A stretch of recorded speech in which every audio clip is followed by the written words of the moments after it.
പക്ഷെ സമൂഹത്തോട് ഉത്തരവാദിത്തമുള്ള തരത്തിലുള്ള ഒരു ഒരു മദ്യപാന സംസ്കാരം അല്ലെങ്കിൽ അത്തരമൊരു ഒരു റെസ്പോൺസിബിൾ ഡ്രിങ്കിങ് സംസ്കാരം സൃഷ്ടിക്കണം എന്നുള്ളതാണ് എക്സൈസ് മന്ത്രി എന്നുള്ള എൻ്റെ കാഴ്ചപ്പാട്. സമൂഹത്തിൽ മദ്യത്തെ പരമാവധി കുറച്ചുകൊണ്ടുവരിക എന്നുള്ളതാണ് ഗവൺമെൻറ്റിൻ്റെ നയം. ഉപഭോഗം പരമാവധി കുറപ്പിക്കുക എന്നുള്ളത് തന്നെയാണ്, അല്ലാതെ എക്സൈസ് മന്ത്രിക്ക് ആളെ കുടിപ്പിക്കണമെന്നുള്ളതല്ല എൻ്റെ നയം. നമ്മുടെ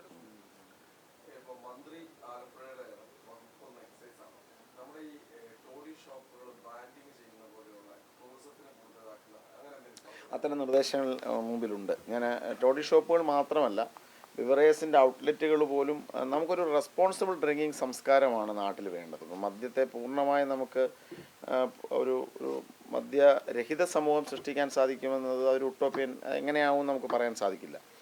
കാരണം അതൊക്കെ ഒത്തിരി സോഷ്യൽ ഇംപ്ലിക്കേഷൻസ് ഉണ്ടാക്കിയെന്നിരിക്കും. നിരോധിക്കപ്പെടുമ്പോൾ അതിന് എത്തരത്തിലാണത് സമൂഹത്തിൽ പ്രതിഫലിക്കുന്നത് പറയാൻ സാധിക്കില്ല.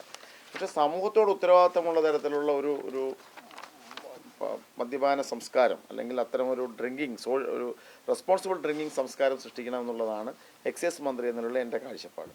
അപ്പോൾ അതിന് ഈ കള്ളുഷാപ്പുകളുടെ കാര്യത്തിൽ ഞാൻ നിയമസഭയിൽ പറഞ്ഞൊരു മറുപടി ഉണ്ട്. അതായത് സംസ്ഥാനത്ത് ഇപ്പോൾ 5000-ൽ പരം കള്ളുഷാപ്പുകൾ ഉണ്ട് നിലവിൽ ഇതായിട്ടുള്ളത്. അതിൽ 4700-ൽ പരമാണ് പ്രവർത്തിക്കുന്നത്. 700-ൽ പരം ഷാപ്പുകൾ ഇപ്പോൾ നിലവിൽ പ്രവർത്തിക്കുന്നില്ല. അപ്പോൾ ഈ നിലവിൽ ഈ കള്ളിൻ്റെ ഉൽപ്പാദനം എന്നത് ഉൽപ്പാദനവും ഷാപ്പുകളുടെ എണ്ണവും തമ്മിലൊരു പ്രശ്നമുണ്ട്. കാരണം ഉൽപ്പാദിപ്പിക്കുന്നതിനേക്കാൾ വളരെ കൂടുതൽ ഷാപ്പുകൾ ഉണ്ട് എന്നുള്ള ഒരു സംശയം നിലനിൽക്കുന്നുണ്ട്. അപ്പം നമ്മൾ നൽകിയ നിർദ്ദേശം സംസ്ഥാനത്തെ യഥാർത്ഥ കള്ളിൻ്റെ ഉൽപ്പാദനം എത്രയാണെന്ന് കണ്ടുപിടിക്കാനുള്ളൊരു പ്രോസസ്സ് എക്സൈസ് ഡിപ്പാർട്ട്മെൻറ്റിൽ ആരംഭിച്ചിട്ടുണ്ട്. അപ്പോൾ അതിന് അത്ര എണ്ണമല്ലേ കള്ളുഷാപ്പും പറ്റത്തുള്ളൂ. ഉള്ള ഉൽപ്പാദനം ഇത്രയേ ഉള്ളൂ, അതിൽ വളരെ കൂടുതലാണ് കള്ളുഷാപ്പ് എന്ന് വന്നു കഴിഞ്ഞാൽ സ്വാഭാവികമായിട്ടും വ്യാജ കള്ള് വരാനുള്ള സാധ്യത വളരെ കൂടുതലാണ്. അപ്പോൾ അത് ഈ വിഷയത്തിൽ ഇപ്പോൾ തന്നെ മദ്യനയത്തിൻ്റെ പ്രവർത്തനങ്ങൾ ആരംഭിച്ചു കഴിഞ്ഞു. വരും ദിവസങ്ങളിൽ ഈ കള്ളുചെത്ത് മേഖലയിൽ പ്രവർത്തിക്കുന്ന സംഘടനകൾ, ഷാപ്പ് തൊഴിലാളികളുടെ ഉൾപ്പെടെ ഷാപ്പ് ഉടമകൾ അല്ലെങ്കിൽ എല്ലാവരുമായിട്ട് ചർച്ച നടത്തുന്നുണ്ട്. അതോടൊപ്പം തന്നെ സാമൂഹ്യ പ്രസ്ഥാനങ്ങളുമായി സംസാരിക്കുന്നുണ്ട്. അപ്പോൾ അവരുടെ എല്ലാം ചർച്ചയ്ക്ക് ശേഷം നമ്മളൊരു മദ്യനയം രൂപപ്പെടുന്നതിൽ ഈ വിഷയങ്ങളെല്ലാം അഡ്രസ്സ് ചെയ്യും. സമൂഹത്തിൽ മദ്യത്തെ പരമാവധി കുറച്ചുകൊണ്ടുവരിക എന്നുള്ളതാണ് ഗവൺമെൻറ്റിൻ്റെ നയം.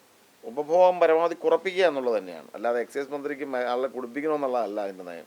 നമ്മുടെ ഒരു സോഷ്യൽ റെസ്പോൺസിബിൾ ഡ്രിങ്കിങ് സിസ്റ്റം നമ്മുടെ കേരളത്തിൽ ഉണ്ടാക്കുക എന്നുള്ളതാണ് എക്സൈസ് നയത്തിൻ്റെ കാതൽ. അതുണ്ടാകാതിരിക്കാനാണ് ശ്രമിക്കുന്നത്. ഇപ്പോൾ ഒരിക്കലും അതിന് തുടർച്ചയായിട്ട് ഈ ഓപ്പറേഷൻ ശുദ്ധി എന്ന പേരിൽ എക്സൈസ് ഡിപ്പാർട്ട്മെൻറ്റ് ഒരു ഓപ്പറേഷൻ ആരംഭിച്ചിട്ടുണ്ട്. നിരവധി കള്ളുഷാപ്പുകൾ റെയ്ഡ് ചെയ്തു. അവിടെയൊക്കെ തന്നെ കൃത്യമായ രീതിയിൽ ഈ കള്ളിനെ പരിശോധനയും നടക്കുന്നുണ്ട്. ഏകദേശം 3000-നടുത്ത് റെയ്ഡുകൾ ഇപ്പോൾ കള്ളുഷാപ്പുകളിൽ തന്നെ നടന്നിട്ടുണ്ട്. അതിന് ഈ വ്യാജ കള്ള് കണ്ടുപിടിക്കാൻ വേണ്ടിയാണ്.